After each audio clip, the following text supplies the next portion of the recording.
sommes ravis d'avoir ouvert il y a un mois, après un an de travail acharné pour essayer de rendre tout parfaitement à la mesure de l'attente de nos clients et de la promesse de la marque Waldorf Astoria.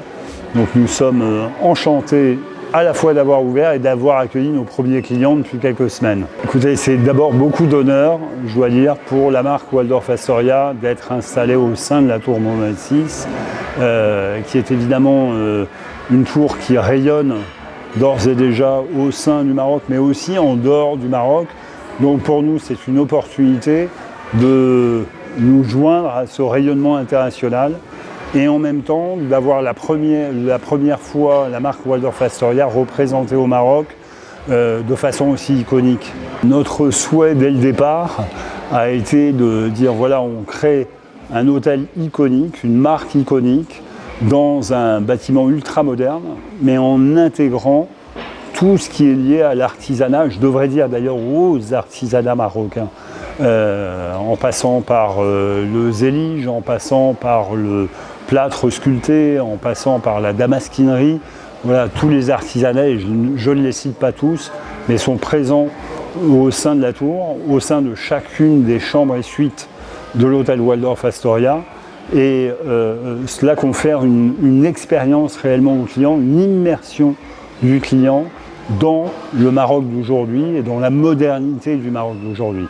La modernité de la tour, la modernité de cette structure et en même temps l'héritage de l'artisanat marocain dans chacune des chambres. Parce que c'est un chef qui n'est pas nécessaire de citer ou de nommer ici, mais c'est quelqu'un qui a une grande expertise internationale et qui a une proposition de produit qui est totalement innovante, assez locavore, donc en prenant en compte la disponibilité des produits locaux. Écoutez, moi j'ai la chance de voir cette vue depuis un an et de profiter depuis un peu plus d'un an donc, de la vue de cet hôtel, et je suis toujours aussi émerveillé par la vue et la beauté de Rabat, de Salé. Et en même temps, pour l'avoir vécu à titre personnel à pied à mon arrivée ici, j'ai découvert ces deux villes et tout ce qu'elles ont à offrir pour le visiteur, à la fois d'un point de vue touristique, à la fois d'un point de vue culturel, à la fois d'un point de vue d'ailleurs gastronomique dans certains cas. C'est tout à fait passionnant et voilà, c'est un peu tout ça ce que nous avons à offrir. C'est un lieu extraordinaire où il y a cette combinaison de modernité et d'héritage. C'est un lieu extraordinaire parce qu'il est au milieu de deux villes qui sont remarquables et à découvrir, encore une fois avec des offres qui sont soit culturelles, soit touristiques, soit tout simplement des offres de loisirs.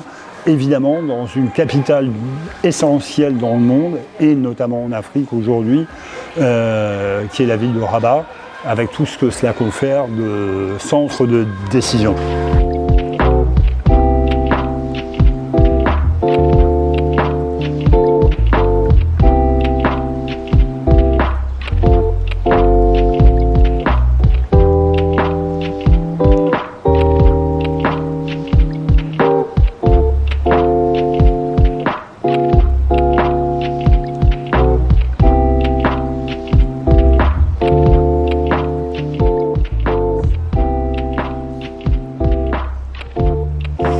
Alors effectivement, cette magnifique tour Mohammed VI, en fait, on la voit en construction quand on est au Maroc, comme moi, depuis une quinzaine d'années. J'ai eu le plaisir de vivre la première pierre, qui était très émotionnelle en 2016. Et puis cette tour qui est montée par son noyau, ses différents décors. Et là, à 250 mètres aujourd'hui, on est visible à plus de 60 km à la ronde.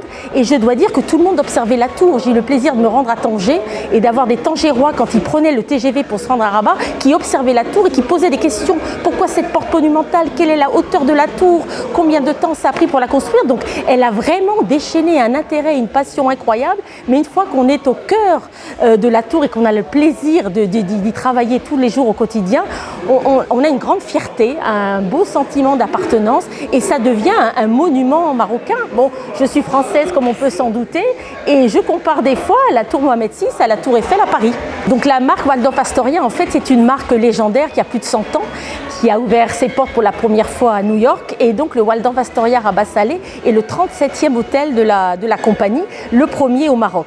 On a la chance d'être niché, comme je l'ai dit, donc dans la tour Mohamed VI et en occupant les étages supérieurs. Donc à partir du 29e étage, à peu près la moitié du bâtiment, et donc on a une voyage vertical en fait dans l'hôtel où on commence avec le Peacock Alley. Le cœur de l'hôtel, c'est la signature Waldorf Astoria dans le monde. On y vient pour un café, on y vient pour prendre un mocktail à l'heure du coucher du soleil. Et de là, on navigue dans la tour, on arrive au 33e étage, le restaurant Alain Ducasse. Donc ce sont des espaces qui occupent un étage entier de la tour. Vous pouvez imaginer ce panorama 180 degrés sur tous les bâtiments emblématiques de Rabat avec des vues fantastiques sur les Oudaya, la tour Hassan. Donc les deux tours se parlent en fait. La tour Hassan et la tour Mohamed VI se font face. Donc une de 250 mètres, une de 44 mètres qui à l'époque a été une des plus hautes tours au monde aussi. Absolument. Alors quand on est dans une des 55 clés, 38 suites et 17 chambres, on a vraiment, comme je dirais, tous les codes de l'artisanat marocain, et il faut penser aux centaines de malèmes qui sont venus réaliser chacun leur art spécifique. Donc nous avons notamment tous les plafonds qui sont sculptés en stuc dans chaque chambre et dans chaque suite. On a le travail de la dinanderie qu'on retrouve sur les portes et dans les tables circulaires des suites.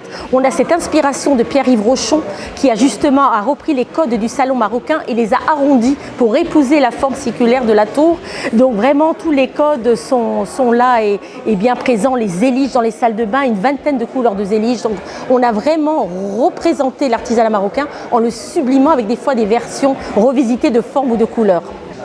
Mais je crois déjà c'est la vue. Après un mois d'ouverture, la première élément qu'une personne va retenir, c'est la vue. La vue panoramique. J'ai eu des personnes des fois pressées qui sont venues un petit peu en coup de vent nous rencontrer, et je leur ai dit mais venez absolument, 5 minutes, on monte très rapidement.